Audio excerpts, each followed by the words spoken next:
আমাদের ছাদ বাগানের পেয়ারা গাছেই হবে 5 গুণ ফলন, আর সেটি খুব সিম্পল একটি পরিচর্যায়। আজকের এই ছোট্ট ভিডিওতে সেটাই দেখানোর চেষ্টা করব, কিভাবে পরিচর্যা সারলে ছাদ বাগানের প্রতিটা পেয়ারা গাছে ফলানো সম্ভব 5 গুণ পেয়ারার ফলন। এই 5 গুণ ফলন পাওয়ার জন্য আমাদের বিশেষ 5টি টিপস অবলম্বন করতে হবে। আজকের এই ছোট্ট ভিডিওতে থাকবে সেই 5টি টিপস নিয়ে স্টেপ বাই স্টেপ আলোচনা। তাই আসুন ভিডিওটি কন্টিনিউ করি। 1 নম্বর টিপসটি হচ্ছে পেয়ারা গাছের সঠিক পরিমাণে ছাঁটাই। বন্ধুরা, আমরা তো জানি পেয়ারা গাছ যদি একটি বা দুটো শাখা নিয়ে লম্বালম্বিভাবে শুধু বেড়েই চলে, সেক্ষেত্রে সেই গাছ থেকে অধিক পরিমাণে ফলন কখনই সম্ভব নয়। পেয়ারা গাছের ছাঁটাইটি কিন্তু একটি ইউনিক টেকনিকে আমরা সারতে পারি। দেখুন, এই যে আমার গাছটি ছোট গাছ, কতগুলো পেয়ারা হয়ে আছে অলরেডি। দেখুন, ঝোপ ঝোপ পেয়ারা হয়েছে, আরও হয়েছিল, কিছু আবার হারভেস্টও করা হয়েছে। যাই হোক, গাছটির সাইজ দেখুন, এটি একটি 1 বছর পুরনো গাছ। 3 মাস ছিল ধরুন নার্সারিতে, আমার টবে 1 বছর, কতগুলো পেয়ারা হয়ে গেছে। যাই হোক, দেখুন পেয়ারা গাছ ছাঁটাই করবেন কিভাবে। তার প্রধান কাণ্ড থেকে যে শাখাগুলো বেরিয়ে যাবে, সে সমস্ত শাখায় কিন্তু পেয়ারা হবে। যদি সে সমস্ত শাখায় পেয়ারা না আসে, 6টি পাতা রেখে বাকি পাতা কিন্তু কেটে দিতে হবে। এটি হচ্ছে 1 নম্বর। 2 নম্বর হচ্ছে আরেকটি, দেখুন এখান থেকে এই কালো অংশটি মানে পুরনো ডাল দেখতে পাচ্ছেন কিনা, পুরনো ডাল, আর এখান থেকে সাদা অংশ বা নতুন ডাল আমাদের ছাঁটাই করতে হবে। পুরনো ডালের মধ্যে মানে কাঁচা অংশ বা সাদা বা সবুজ অংশটি রেখে পুরনো কালো ডালের মধ্যে ছাঁটাই করতে হবে। আমরা যদি সাদা অংশে ছাঁটাই করি, সেক্ষেত্রে সেটি আদৌ ভালো হবে না। তাই এই যেখান থেকে কালো অংশ শেষ হবে, সাদা অংশ শুরু হবে, কালো অংশ সমেত গাছটিকে আমাদের প্রুনিং করে দিতে হবে। এই যে এইভাবে, এই দেখুন, এতে কি হবে, এই যে সাইডগুলো থেকে না নতুন নতুন শাখা বেরোবে। যখন নতুন শাখা বেরোবে, সেই প্রতিটি শাখার মাথায় কিন্তু ফুল থাকবে, মানে পেয়ারার গুটি থাকবে। আসুন আগে প্রুনিংটি সেরে নিই। এই যে সাদা অংশ, কালো অংশ, আমি কালো অংশে কাটবো, যেখান থেকে পাতা বেরিয়েছে তার 1/2 ইঞ্চি উপরে এই যে কেটে দিয়েছি। এইভাবে যত ডাল সম্ভব নেওয়া তত ডাল নিয়ে নেবেন, কারণ প্রথম শর্ত হচ্ছে অধিক ডাল অধিক ফলন। ডরমেন্সির সময়টুকু বাদ দিয়ে বৎসরের যে কোনো সময় পেয়ারা গাছ ছাঁটাই করা যায়, কিন্তু কঠিন গ্রীষ্মে আমরা সেসব করি না। এখন যেহেতু বর্ষাকাল চলে এসেছে, আবহাওয়া অনেকটাই নরম, এখন কিন্তু ছাঁটাই করা যাবে। এই যে আমি ছাঁটাই করে দিলাম।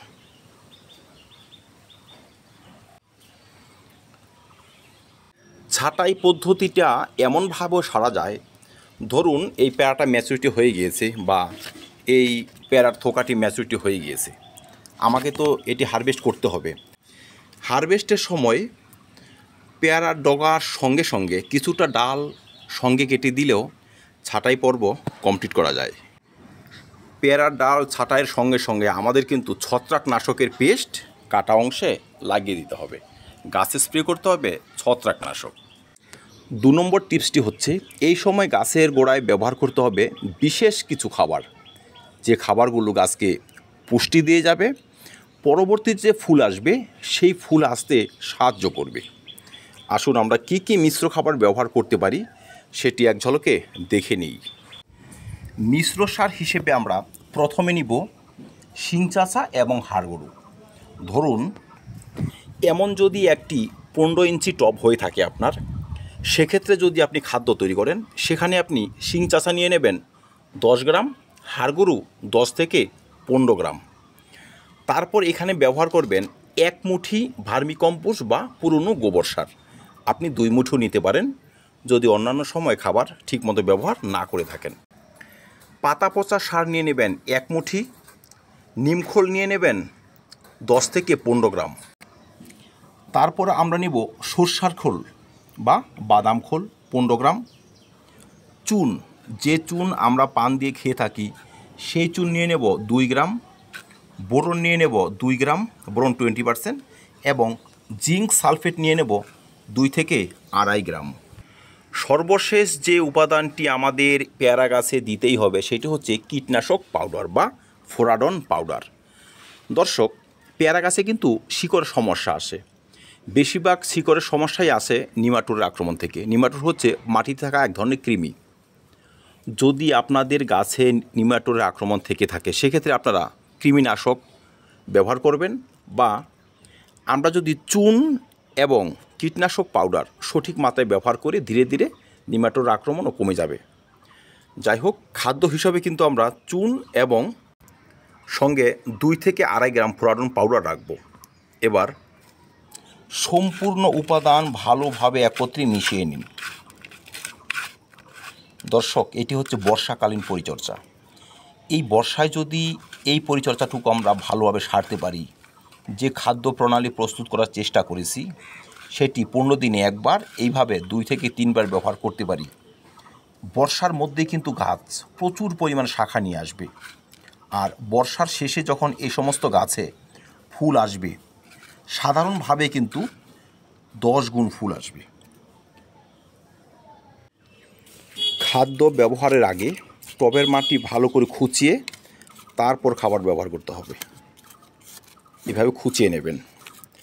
যে সকল বন্ধুদের গাছ এখন রিপোর্ট করার উপযুক্ত হয়ে গিয়েছে, আপনারা বিগত 6 মাস বা 1 বছর ধরে গাছ রিপোর্ট করেননি, একই টবে রয়েছে, ইচ্ছে করলে তারা এই সময় আবার রিপোর্টও করতে পারেন, বা টবের মাটি কিছুটা তুলে নতুন জৈব খাবারযুক্ত মাটি দিয়ে গাছটি বসিয়ে দিতে পারেন। যে ধরনের খাদ্য প্রণালী প্রস্তুত করার চেষ্টা করেছি এই ধরনের খাবার মাটির সঙ্গে মিশিয়েও গাছ রিপোর্ট করা যায়। যাই হোক দর্শক, এইভাবে খুঁচিয়ে এই সাইডের মাটিগুলো গাছের গোড়ায় নিয়ে আসবেন। গাছের গোড়ায় নিয়ে আসবেন। এই যে হয়ে গেল। কিছু শিকড় কাটা যাবে, কোনো সমস্যা নেই। গাছে এখন ম্যাচুরিটি অবস্থায় ফল রয়েছে, ছোট ছোট ফুল নেই, তাই গাছের কোনো ক্ষতিই হবে না। এবার এই যে আমাদের তৈরি করা বিশেষ খাবার আমরা সাইড দিয়ে কিন্তু দিয়ে দিব।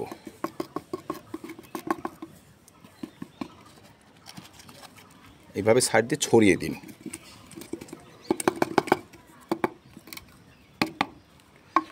এইভাবে সাইড দিয়ে ছড়িয়ে দিয়েছি। এবার দিয়ে দিব ভরপুর জল।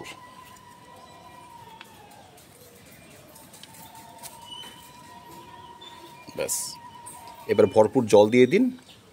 টবের মাটি মশার ভাব রাখবেন, আর যখন স্বাভাবিক বৃষ্টি হবে তখন তো আর জল দিতে হবে না।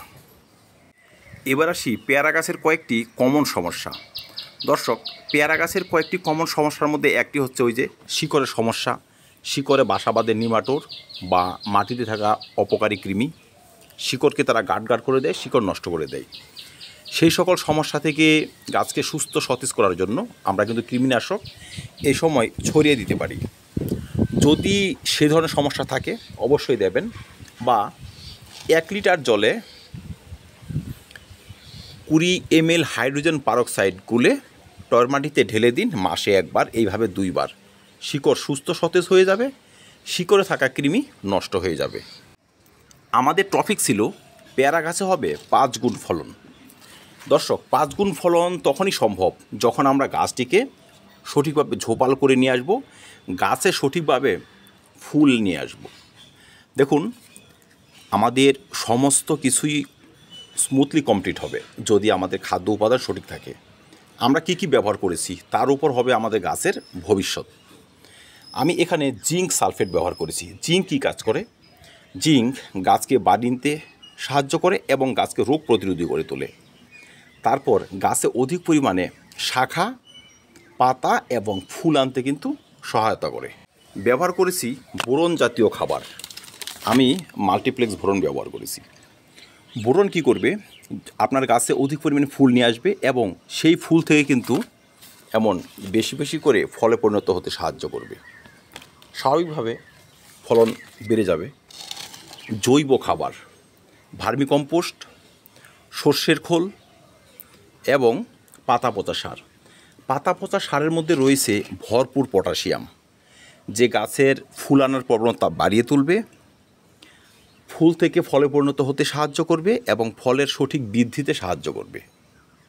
তারপর রয়েছে ভার্মি কম্পোস্ট, সেখানে রয়েছে কিছু নাইট্রোজেনের সঙ্গে সঙ্গে অন্যান্য মাইক্রো অর্গানিজম, যা গাছের স্বাভাবিক বৃদ্ধিতে এবং ফুল আনতে, ফল গঠনে সহায়তা করে থাকবে। সর্বশেষে হচ্ছে এই সময় কিন্তু গাছ আমরা প্রুনিং করে দিয়েছি। দেখুন, আমরা যদি 10টি ডাল কেটে থাকি, সেই 10টি ডালের এই 10টি ডাল এরকম কেটে থাকি, এই 10টি ডাল থেকে কিন্তু অন্তত পক্ষে 20খানা নতুন ডাল গজাবে। সেই 20খানা ডালের মধ্যে 2টো করে ফল হলেও কিন্তু 40খানা ফল সম্ভব। আপনার গাছে যদি 8 থেকে 10টি ফল হয়, সেক্ষেত্রে 40 থেকে 50টি ফল হওয়া কিন্তু অস্বাভাবিক কিছুই নয়। তাই এই সময় যারা ভালো পরিমাণে ফলন চান, গাছের সঠিক প্রুনিং আগে সারতে হবে। পেয়ারা গাছের ভালো ফলনের জন্য বা অধিক ফলনের জন্য সর্বশেষ যে কাজটি আমাদের করে নিতে হবে সেটি হচ্ছে ডাল বেঁকিয়ে, এই দেখুন, যদি আপনার গাছ পরিণত হয়ে থাকে, 2 থেকে 3 বছরের পুরনো গাছ হয়ে থাকে, আপনি সেই ডালটি বেঁকিয়ে গাছের গোড়ার সঙ্গে বেঁধে দেবেন। বেঁধে দিলে কী হবে, এই যে নতুন নতুন শাখাগুলো গজাবে। যে শাখাগুলো নতুনভাবে গজাবে সে সমস্ত শাখার মাথায় কিন্তু ফুল থাকবে, সেখানে কিন্তু পেয়ারা হবে। পুরনো ডালে কিন্তু পেয়ারা হয় না। তাই অত্যাধিক লম্বা হওয়া ডাল এই সময় যদি আমরা কিছুটা বেঁকিয়ে দিতে পারি, সেক্ষেত্রে পেয়ারার ফলন বাড়ানো সম্ভব। তো দর্শক, এই সব কাজই করতে হবে আমাদের এই বর্ষার মধ্যে। যখন ফুল চলে আসবে বা ফুল আসার সময় হয়ে যাবে, তখন যদি গাছ ছাঁটাই করি সেটি হিতে বিপরীত হবে। তখন শিকড়ের সুস্থ চিকিৎসা করেও আমাদের কোনো লাভ হবে না। তাই এই বর্ষার মধ্যে এইটুকু সামান্য পরিচর্যা সারুন, শিকড়কে সুস্থ রাখুন, গাছে স্বাভাবিক জৈব খাবার ব্যবহার করুন, একটু প্রুনিং ছাঁটাই ফাটাই করুন, ব্যাস আর কিচ্ছু প্রয়োজন নেই। এইটুকু পরিচর্যা আপনি গাছে নিয়ে আসবে 5 গুণ থেকে 7 গুণ স্বাভাবিক ফলন। তো দর্শক, এই পদ্ধতির মাধ্যমে কিন্তু আমি আমার এই ছোট্ট গাছে ফল নিয়ে আসি। এই দেখুন কতগুলো ফল। গাছটি তো মাত্র 1 বছর, 100 বছরের গাছ, কতগুলো ফল হয়ে আছে। ফলের ভারে ডালটাও ভেঙে গিয়েছে। তো যারাই পেয়ারা গাছে অধিক পরিমাণে ফলন চান, এই বর্ষাতে করুন এই ধরনের পরিচর্যা, প্রতিটা গাছে হবে আশানুরূপ ফলন। ধন্যবাদ। দেখা হবে অন্য ভিডিওতে অন্য কোনো টপিক নিয়ে। ভিডিওটি ভালো লাগে লাইক এবং শেয়ার করে দেবেন। চ্যানেলটি সাবস্ক্রাইব করে পাশে থাকবেন। ভিডিও দেখার জন্য অসংখ্য ধন্যবাদ।